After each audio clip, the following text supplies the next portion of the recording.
Welcome back. In this video we'll be looking at the mission Hijinx at Veterans Plaza, where we'll take a look at the replay editor for the first time. But before we can do that, we need to head round the corner and do a line so we've got some footage to use. For this line we need to trick down these stairs, then do a trick on the flat ground before grinding or sliding one of the handrails down this set of stairs. If you're not aware, a line requires all of the tricks to be done in succession rather than individually. Basically, if you bow on one of the tricks you need to start from the beginning again. Now we've got some footage, we can hop into the replay editor by pressing the back or select button depending on your type of controller. The first things I want to talk about are moving the camera and the several types of camera you can use. You can rotate the camera with the right stick and move the camera with the left stick. To raise and lower the camera you need to use the up and down arrows. If you look in the bottom right corner of the screen, you'll see that the orbit camera is currently selected. As the name suggests, the orbit camera orbits around a fixed point. If we press X or square, we can cycle through the different cameras. Next is the free camera. The free camera is just that, it's free from all constraints and lets you place it anywhere. You can move it as far as you like from the player and place it facing any object. The tripod camera tracks the player's movement but from a fixed point. Next is the game camera. This is the exact same view as when you play the game.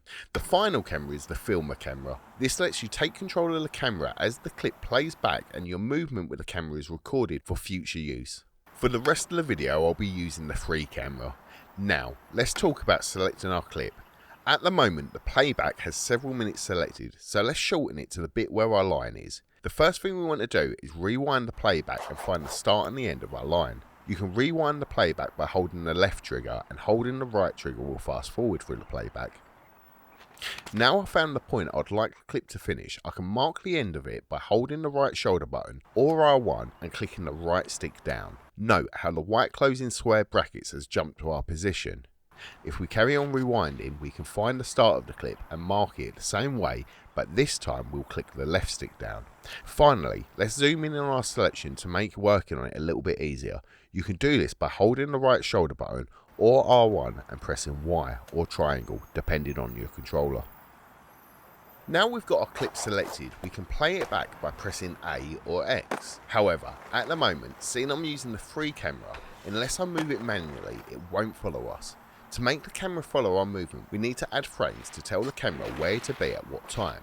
So, the first thing I like to do is add a frame to the start of the clip. This is the position the camera will be in once we press play. Once I've found the angle I like, I'll add a frame. If you hold the right shoulder button or R1 and look in the bottom left corner, it will say smooth. This is one of the three types of frames. Smooth frames create a smooth transition between the current and next position. If you press the left shoulder button or L1 while still holding the right shoulder button or R1, you can change to the next type of frame. The linear frame moves in a more direct path. It's very much the same as a smooth frame but without the transition smoothed out.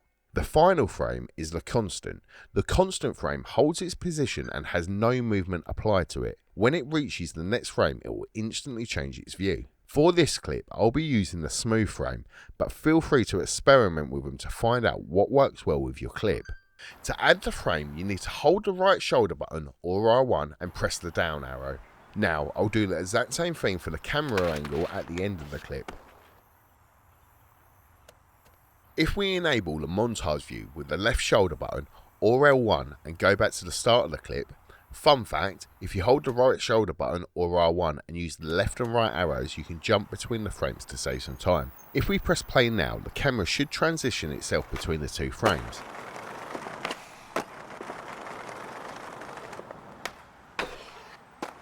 And it does indeed do that, but as you saw, a large chunk of the clip we can't actually see ourselves.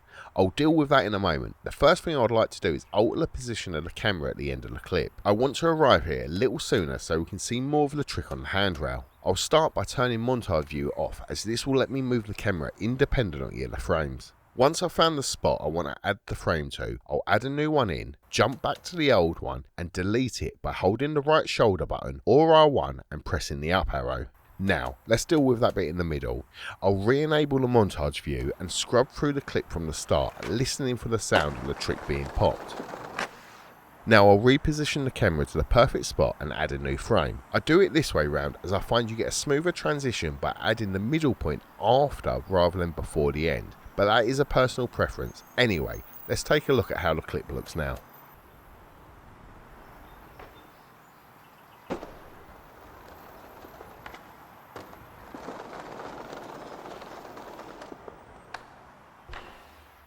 That's better, but we can still improve on it. The first change I'm going to make is move the position of the end camera. This time I'm happy with the timing, but I want it to end in a different spot. So now, whilst I'm on the camera's frame, I'll reposition the camera to where I want it and I'll add a new keyframe. This will update the position of the frame what we've already got. I'll do the same thing for the camera frame in the middle, but this time I'm going to add an additional frame just to help track us whilst we're so close to the camera. I'll just make a few more adjustments to the last frame and now we can look at the different types of keyframes. Until now we've been using the camera keyframe. If we use the left and right arrows we can cycle through the different types of keyframe. You can choose between the depth of field, field of view, camera lens, play rate, camera shake and time of day.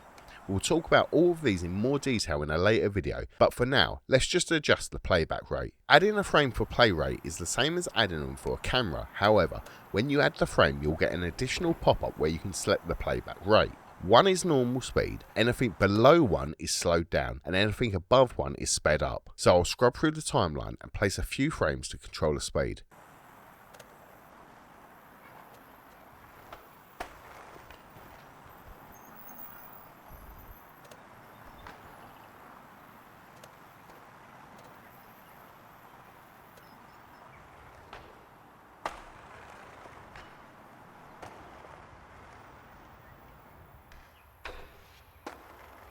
That looks a bit better now. So this video doesn't get too long and boring, I'll leave this clip as it is and I'll let you experiment with the other keyframes. But don't worry too much, we'll come back to the replay editor a few more times throughout the missions.